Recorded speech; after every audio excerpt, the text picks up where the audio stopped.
নমস্কাৰ প্ৰিয় দৰ্শক, অন্য এটা ভিডিঅ'লৈ মই পুনিতে আপোনালোকসকলকে স্বাগতম জনাইছোঁ। আশা কৰোঁ আপোনালোক সকলোৱে ভালে আছে। আজি খুব ধুনীয়া এটা ৰেচিপি লৈ আহিছোঁ আপোনালোকৰ ওচৰত। ৰেচিপিটো চাই আপোনালোক সকলোৱে ভাল পাব, যিহেতু এতিয়া এই ৰেচিপিটোৰে বতৰ নহয় জানো। আপোনালোকে ইতিমধ্যে স্ক্ৰীনশ্বট দেখিছেই। মই থাল এখনত এয়া কঁঠালৰ মুচি লৈছোঁ। মোৰ খুব প্ৰিয় হয়, আপোনালোকে কোনে কোনে ভাল পাই জনাবচোন।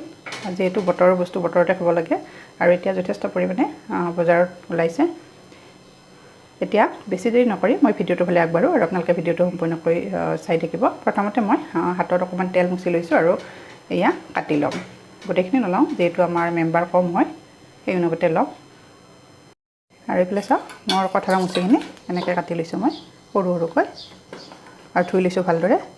আৰু হাতত তেল মুচি লোৱাৰ কাৰণে এয়া চাওক ক'লা হৈ পৰা নাই হাতখন। আৰু এইফালে মই মছলা লৈছোঁ।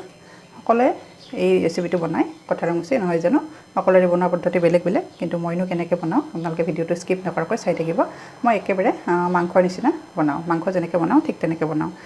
আৰু ইয়াতে মই মছলা লৈছোঁ। এয়া কি লৈছোঁ দেখাই দিছোঁ। এয়া জাতি জালুকৰ গুড়ি, এয়া জিৰা পাউডাৰ, এইখিনি ধনিয়া পাউডাৰ, এয়া গৰম মছলা আৰু এয়া হালধি নিমখ। এই গোটেইখিনি মই এই বাউলটোত ইয়াতে মিক্স কৰি দিম আৰু ধুনীয়াকৈ মেৰিনেট কৰিম। আৰু ইয়াতে মই মিঠাতেল দি দিছোঁ। এয়া মই মোৰ নিজৰ ষ্টাইলত বনাম। এতিয়া এইখিনি মই প্ৰায় 10 মিনিটমান সময় এনেকৈ ৰাখি দিম। তেতিয়া মছলাখিনি কি হয়, কঁঠালৰ মুচিৰ ভিতৰত সোমাই যায়।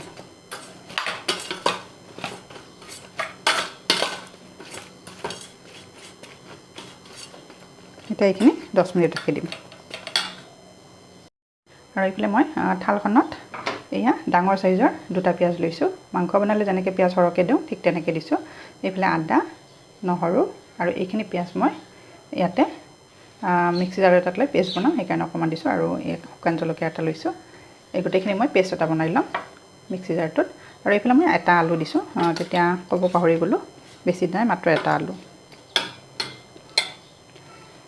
প্ৰথমতে মই আদা নহৰু এইখিনি ধুনীয়াকৈ মিক্স কৰি ল'ম। অকণমান পিঁয়াজো দিছোঁ, তেতিয়া মানে কি হয় মছলাখিনি ভাল হয়। আৰু অকণমান ইয়াতে পানী আৰু নিমখ দি দিম, তেতিয়া খুব মানে স্মুথ হয়। আৰু এইফালে মোৰ মছলাখিনি ৰেডি হৈছে এয়া। আৰু এইফালে আলু, প্ৰথমতে মই আলুখিনি ভাজি ল'ম। এইফালে কেৰাহী উঠাই দিছোঁ, লোহাৰ কেৰাহীত বনাম। কেৰাহী গৰম হৈছে, মই মিঠাতেল দি দিছোঁ ইয়াতে। তেলখিনি অকণমান গৰম হৈ লওক, আৰু তাৰপিছত মই আলুখিনি ইয়াতে দি দিম। আৰু তেলখিনি গৰম হৈছে, আলুখিনি দি দিছোঁ। আলুখিনি একেবাৰে ৰংচঙীয়া হোৱালৈকে ভাজি থাকিম। চেম মাংসৰ নিচিনা বনাম। আগতে কৈছোঁ মই, মাংস বনালে এনেকৈ আলুখিনি ভাজি লওঁ একেবাৰে ৰংচোৱাকৈ। আৰু এয়া চাওক, আলুখিনি একেবাৰে ৰঙা হৈ গৈছে। এতিয়া আলুখিনি ইয়াৰ পৰা মই ট্ৰেন্সফাৰ কৰিম আৰু ইয়াতে কঁঠালৰ মুচিখিনি বনাম। প্ৰথমতে মই অকণমান এয়া চেনি দিছোঁ। এইখিনিৰ কাৰণে কিন্তু মিঠা নহয়, কালাৰটোৰ কাৰণে দিছোঁ। এতিয়া ইয়াতে মই শুকান জলকীয়া এটা আৰু তেজপাত দি দিছোঁ।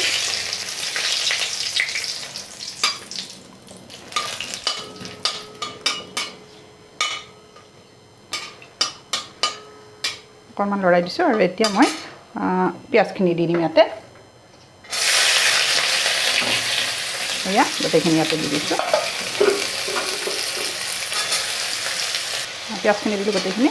এতিয়া ইয়াতে মই গোটা জিৰা দি দিম। এয়া গোটা জিৰা আৰু অকণমান এয়া পাঁচফোৰণ দি দিছোঁ। আগতে দিয়া নাই, আগতে দিলে মানে কি হয় জ্বলি যায় আৰু তিতা হৈ যায়। যিহেতু অলপ সময় ভাজিব লাগিব পিঁয়াজখিনি, সেইকাৰণে আগতে দিয়া নাই। এইখিনিও একেবাৰে ৰঙা হ'ব লাগিব পিঁয়াজখিনি, তেতিয়ালৈকে ভাজি থাকিম। আৰু এতিয়া মই বনাই থোৱা এই পেষ্টটো ইয়াতে দি দিম গোটেইখিনি।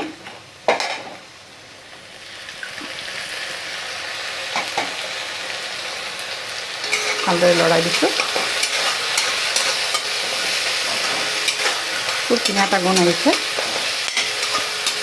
মই কঁঠালৰ মুচি বনালে এনেকৈ বনাওঁ, যেতিয়া বনাওঁ তেতিয়া খাবলৈ খুব সোৱাদ হয়। যিসকলে বেয়া পায় এনেকৈ বনালে মানে নোখোৱাসকলেও এবাৰ খোৱাৰ পিছত আৰু খাবলৈ মন কৰিব আৰু খুব ভাল পাব। আপোনালোকে যদিহে বনাই পোৱা নাই এনেকৈ মোৰ টিপছত বনাবচোন, সকলোৱে খাব। আৰু এইখিনি হৈ গৈছে, ৰংচোৱা হৈছে। এতিয়া মই কঁঠালৰ মুচিখিনি দিম আৰু ইয়াত 10 মিনিট মেৰিনেট কৰি থৈ খুব ধুনীয়া হৈছে কালাৰটো, গোটেইখিনি মছলা সোমাই গৈছে।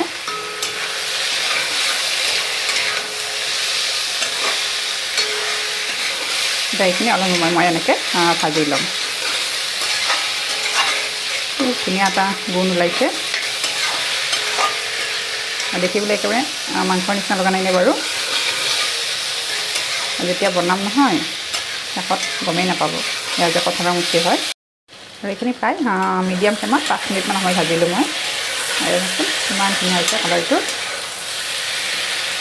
এতিয়া অকণমান ঠাণ্ডা পানী দিম মই, আৰু এইখিনি মই কুকাৰত দিম। এয়া কুকাৰটো পাতি দিছোঁ এইফালে। তেতিয়া কি হয় মানে খুব চফ্ট হয়।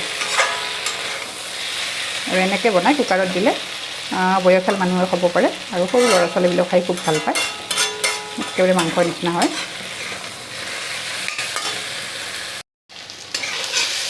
আৰু এতিয়া ইয়াতে ঠাণ্ডা পানী দি দিছোঁ, বহুত বেছি দিয়া নাই, যিহেতু মই এতিয়া ইয়াৰ পৰা ট্ৰেন্সফাৰ কৰিম কুকাৰত।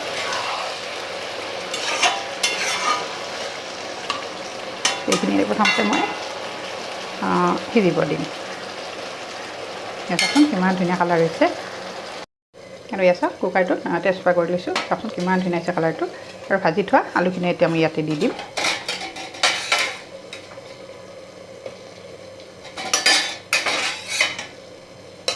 আৰু এতিয়া লিডখন লগাই দি মই প্ৰায় 4টা চিটি দি দিম।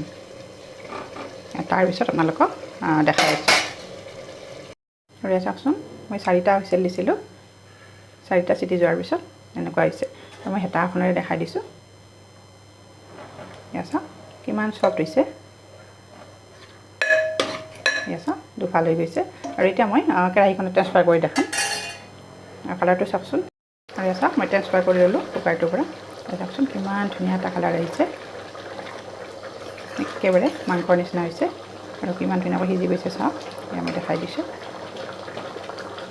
চাওক কুকাৰত দিলে তেনেকুৱা হয়।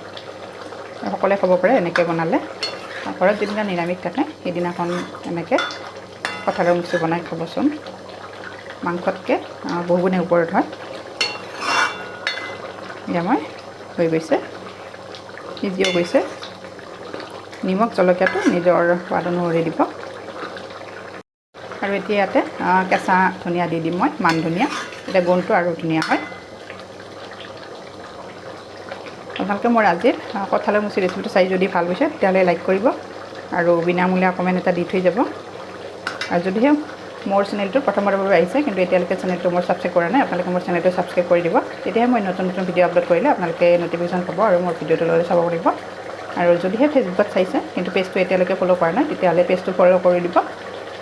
তেতিয়া নতুন নতুন ভিডিঅ' মই দিয়াৰ লগে লগে আপোনালোকে চাব পাৰিব। গতিকে আজিলৈ আহিছোঁ। আকৌ এটি নতুন টিপছ লৈ নতুন ৰেচিপি মই আপোনালোকৰ ওচৰত আহি আছোঁ। তেতিয়ালৈ ধন্যবাদ।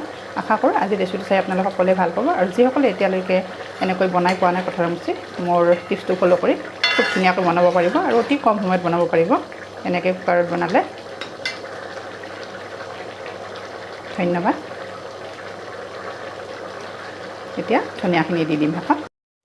আৰু এয়া মান ধনিয়াখিনি দি দিছোঁ। আপোনালোকে বেয়া পালে স্কিপ কৰিব।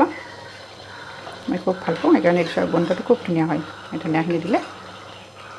গেছৰ ফ্লেমটো মই অফ কৰি দিছোঁ। এয়া চাওক কিমান এটা লোভনীয় হৈছে।